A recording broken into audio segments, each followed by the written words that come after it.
Okay, good afternoon. Good afternoon, everybody, and happy President's Day to the greatest president of the United States in my lifetime. That would be Donald J. Trump. I'm here today for a couple of reasons. I wanted to unveil an initial policy platform for judicial reform here in South Carolina, and also wanted to talk about the DOJ and the Epstein files this afternoon as well, and take your questions about any of the subjects. Over the last couple of months since announcing my run for governor, I said I would be the most policy-driven candidate for governor in this race, and I am. The press has already said that we are the only candidate with a detailed plan to reduce the state income tax down to zero. Today I'm unveiling a policy proposal that Piper will send to you after this. I drafted this piece of legislation to do term limits on South Carolina's judges. If I have learned anything about South Carolina's broken justice system, if I've learned anything about talking to so many victims across the state of South Carolina, whether it is the Spivey family, whether it is the Federico family, whether it is folks in law enforcement who've investigated child predators like Donald Gresh, Travis Reed Gay, etc., is that our system is broken. And you know, you can liken it to, compare it to the Epstein situation, what's happening right now. We know that there were over 1,000 victims and only one accomplice is in jail. So the Epstein saga isn't just about the Epstein victims. It's about victims all across the country that never see justice. If you look at the case of Donald Gresh, it was a convicted child predator, pedophile, was facing 60 years in jail. He had 1,900 images of toddlers as young as 3 being sexually assaulted by animals and adults. 1,900 images. He served 1 day in jail. If you talk to the prosecutor is going to blame the judge. You talk to the judge is going to blame the prosecutor and the defense. That was a 15-minute plea deal, and the guy walked free, who lives in a neighborhood full of children, by the way. And then you look at Travis Reed Gay recently, who was a convicted pedophile, got bonded out, bailed out and on bond, and he violated his probation within 11 days. His probation says if you violate the probation, you go to jail. Well, they arrested him, and within a few hours later, he's out of jail. Some judge did that. If you look at the case of Scott Spivey, and I was told today on my way here to the state capitol that the judge in the Spivey case is going to rule against him. The decision's already done. They're going to rule against the Spivey family, and I pray that that source of information that I got was wrong, because the Spivey's family deserves justice. You look at what happened to Logan Federico. Some prosecutor, judge somewhere let this guy out who had over 24 convictions, felony convictions, 40 some odd arrests. You guys have reported on this. And some judge or judges, I think one of the main judges in that case of that murderer is no longer a judge. But we need term limits for judges. And so the bill that I am going to, y'all get here in a few minutes, is a bill to term limit judges to 12 years. And it's not 12 years total, it's 12 years in that court system. So you could do, you know, there's a way to move up. There's also term limits. So if you're let's just say a magistrate, you can only be a magistrate judge for 12 years total. If you are a circuit court judge, you can only be a circuit court judge for 12 years total. If you are a Supreme Court judge, you can only be a Supreme Court judge for 12 years total. So that's the way that it works. Some of them, you know, as you all know, are appointed largely by the legislature. There are a few that are by county that are elected. But whatever that is, it doesn't matter which court. You only get 12 years in that court. One of the other things that it will do that I put in a provision that would not allow a loophole, which currently exists in state law, to allow the Supreme Court Chief Justice to appoint people out of retirement. So the Constitution says for a state Supreme Court judge is 72. State statute says 72. But there is a workaround and loophole that allows a Chief Justice to appoint a judge in retirement to rule on some cases. I'm doing this because the system is broken. The system is corrupt. I've seen it in a number of cases. I'm going to go sit in on a case next month. It's a mom that a judge threatened to put in jail for violating a gag order the mom did not violate. I'm going to be in Myrtle Beach tomorrow supporting the Spivey family, who I don't think are ever going to get a fair shot in South Carolina, based on the information that I've been given. The girls in my case, the rape victims, the judge would not let them move forward in the cases as Jane Doe's. So exactly what just happened when the DOJ gave out the what should have been redacted names of Epstein victims, a judge decided in South Carolina that 2 rape victims that simply want justice can't go forward as Jane Doe. How devastating. So this is something that it's not political, it's deeply personal. You will have the language of that bill and what it does, but this is going to be the first of a series of policies I'm going to put forth on judicial reform. I supported the bill that came out of the House last week under JMSC reform, anything to get it out of the hands of legislators who have cases before the prosecutors, cases before the solicitors, and cases before the judges that they are appointing. The cleaner, more ethical, less corrupt the process will be. But this is an issue that affects so many families across the state, and we need leadership who's going to understand how devastating these decisions can be, what goes on. And I've learned recently, because I was pro se for a couple of weeks, not much longer, but I learned through the judicial process about all these privileges and what rights I had that I didn't know that I had, and how some of my rights have been taken away in a court of law. And so I'm going to work very hard not only to reduce taxes to zero, work on illegal immigration, work on the energy crisis that our state is in right now. We've got to have judicial reform. People want a fair shot, a fair chance in our court system, and this is the first step to doing so. Now, transitioning to Epstein, on Saturday night, the DOJ decided that they would tell the world that they've released every single document related to the Epstein files that they were required to by law, and then they threw out a list of names of high-profile people. Those are not all the files. They're holding on to files. In fact, I sent a letter to the DOJ on Thursday requesting a list of files that they removed from their website because they threw up some files and they took the files back down. I want to know how many files, what files they were, and why they were taken down. Now, some excuses are, well, the files weren't properly redacted. Well, if they were not properly redacted, what was improper about them, and when are they going back up? And so that's problematic.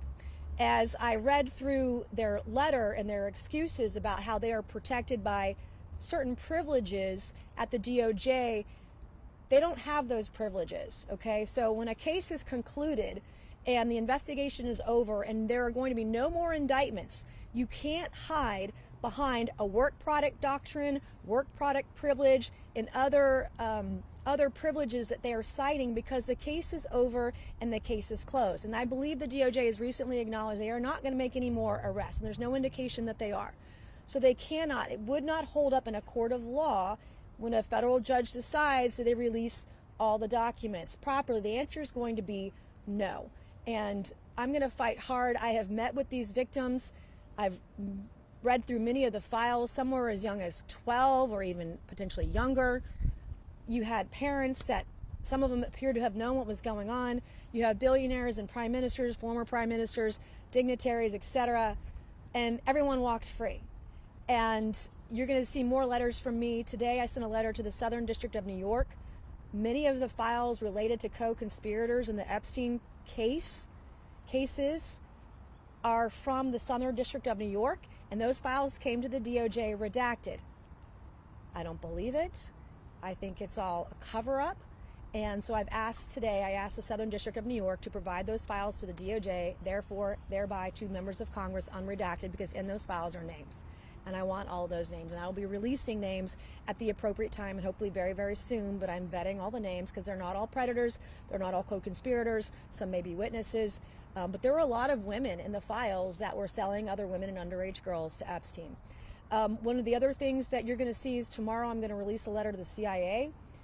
I believe that there are documents in the CIA's possession that the American public would want to know. In some of the emails, you can see Jeffrey Epstein talking about a CIA dump of information into the media. There are some emails that indicate he may have been an asset, either of a foreign intelligence agency or our own. What I do know is based on some of the emails at some point, you saw it under Alex Acosta, at some point as they were aggressively investigating him, all of a sudden something switched. Something turned off, they stopped it. They did the exact opposite and were basically catering to Jeffrey Epstein and violated the law to violate the victims again. And so you'll see a series of letters. I believe there may be more South Carolina connections. And so I'm doing some investigation on that, and it may relate to some federal agents. So, you know, I'm researching that and looking into that because some of the behavior you can see in some of the redacted documents with different Border Patrol agents, very suspicious sort of stuff. I think there's more going on than meets the eye, and we're going to get to the bottom of it. Again, this is not political for me. This is deeply personal. I met recently with the victims last week. In fact, it was on the 1-year anniversary of my floor speech, and I'll be doing everything I can to expose the truth, regardless of who it names. My list of names, when I put it out, will be nonpartisan. It'll be equal opportunity, Democrats and Republicans. I don't care who you are, but if you are affiliated with this monster, we're going to expose it. So with that, I'll take some questions on either thing. How many bills is your JMSC judicial package? I haven't decided yet. I'm working through it in real time, but it'll be probably at least a half dozen or so. So some of it I support already. So there's like 2 bills right now about magistrates having law degrees and how they, you know, I support that. I would consider something like that a piece of it. Term limits on judges, whether or not lawyer legislators can have any bit of the process of this, that's going to be no. They should not be involved in any process of picking judges if you are an attorney. The level of, I think, potential corruption there is just too grave and too high. But also, you know, we've got to be able to have a real way to get these people out of there and impeach them too. And the same thing goes with solicitors. I mean, you have some counties, like in Sumter County, at one point last year, Sumter County had over 60 murder cases and attempted murder cases on the docket that weren't being tried. In Charleston County, over 350 murder cases and attempted murder cases not being tried.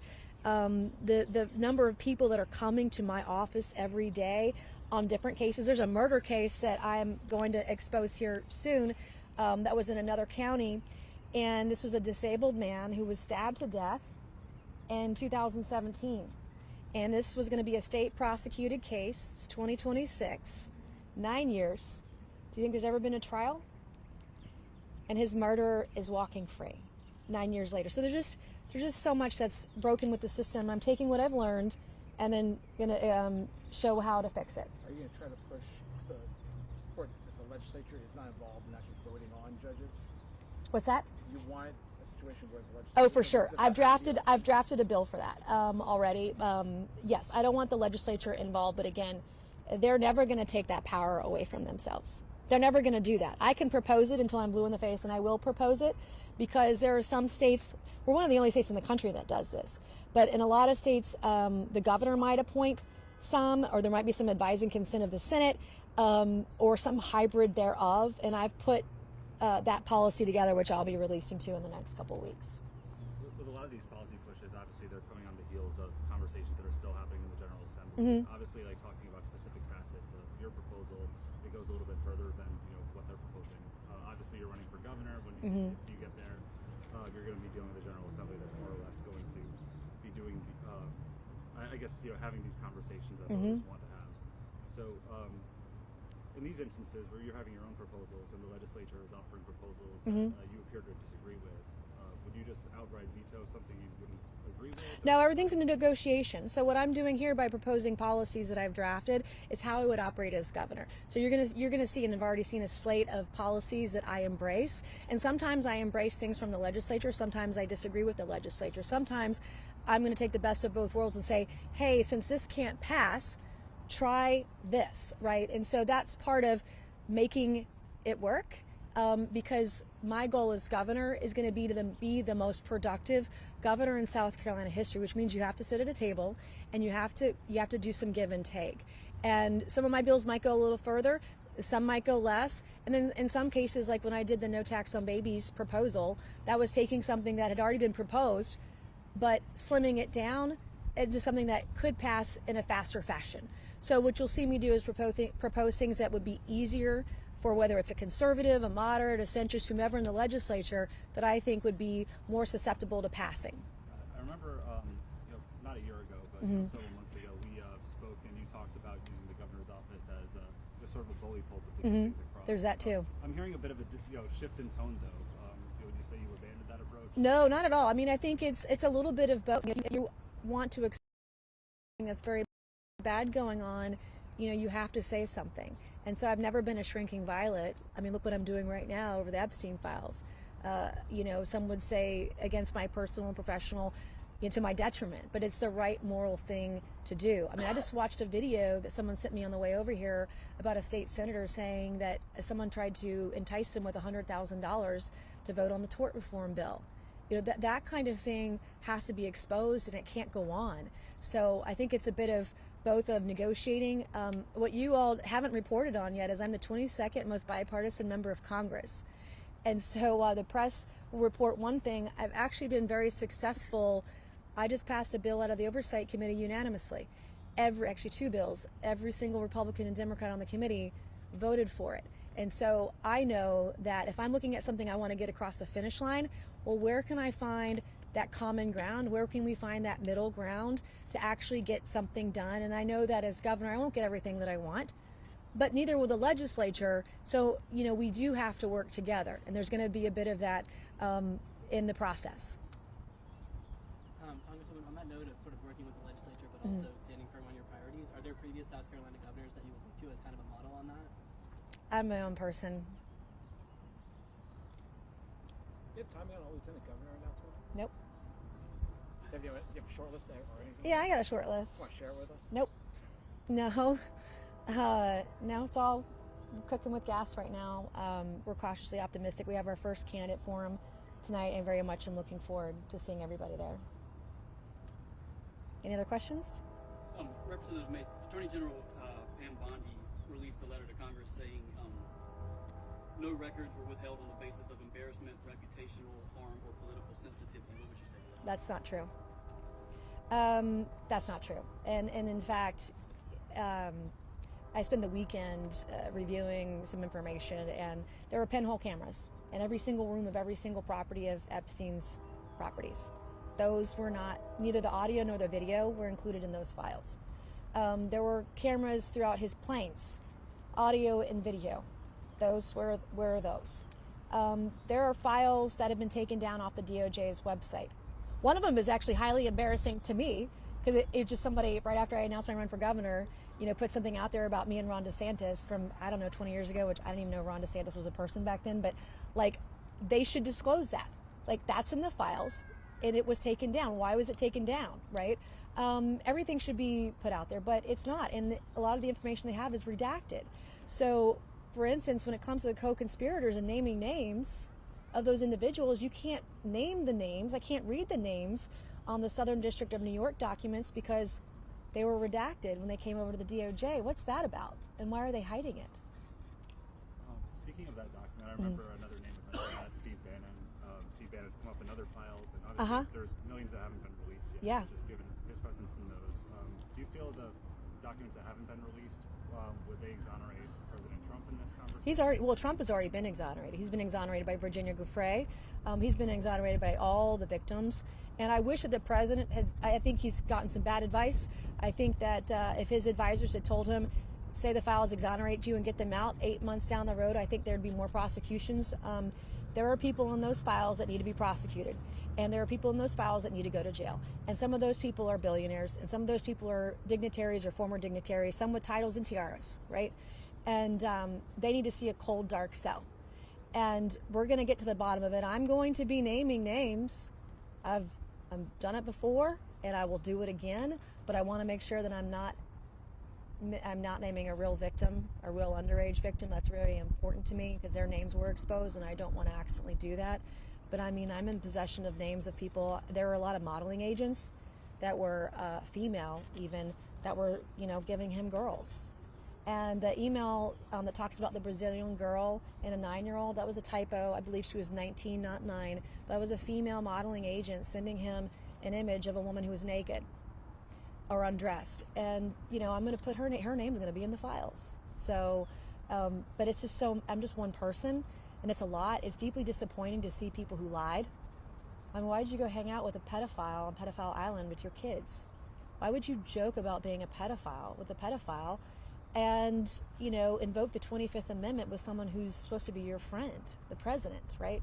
So, there'll be a day of reckoning for those people. And my thing, I just want to focus on the victims and focus on an outcome that gets them justice. Yeah, cool. So, just to clarify, like the stuff that we can't see, that the public can't access, you believe what isn't out there would exonerate the president?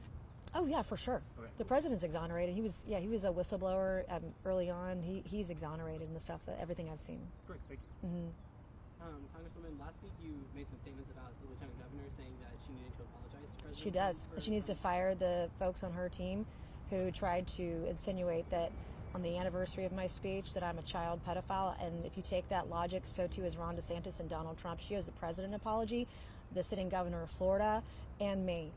She has totally disqualified herself in the race for governor by her campaign making such an outrageous statement. I have done nothing but fight for victims because I am one, and I know how broken the system is, and I'm going to fix it for survivors. It's egregious and should be disqualifying for anyone running for governor. It's shameful, disgusting. It's just nasty. It's one of the nastiest things I've ever seen a political campaign say about anybody. And so she said it about me. She's saying it about the president as well. She's disgusting, and it's disqualifying. And when you say the nastiest thing you've ever seen, you're specifically referring to that comment that was a She's accusing me and basically the president and Ron DeSantis of being pedophiles. I mean, is there anything worse than that? I mean, that's disqualifying. She shouldn't even be on the stage tonight. She shouldn't be on the stage for any of the debates, making that kind of claim about basically that logic, the president, myself, and a sitting governor. I mean, it's disgusting and it's shameful, and it is fully disqualifying in her run for governor. And she needs to fire the people on her campaign that are saying those kinds of things about me and the president. You're referring to Justin Evans and Chris Grant? Yep. Got it. I mean, and to give, what was the excuse? Oh, they've gone rogue. No, this is your campaign making these claims about your opponent who's leading in the governor's race, and by extension, the president, because his name's in the files. And I can't help some lunatic wrote an email anonymously right after my announcement for governor. You know what I mean? Anything after 2019 is literally on the crazy train. So I've done a lot of interviews, and I would caution you all, if you're looking at an email in the Epstein files after 2019, it's crazy train. You need to look at the stuff from earlier, prior 2018 and prior. That's where the more legitimate claims and information reside in the files. So, anything else? All right, good to see y'all.